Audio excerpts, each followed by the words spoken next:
Pak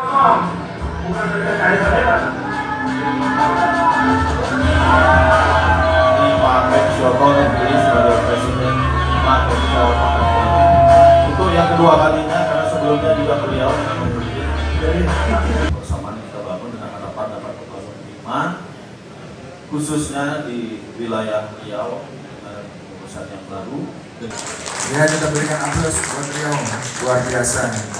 Ya, saya pikir sangat menginspirasi. Musdahnya baru dilakukan minggu ini ya Pak ya.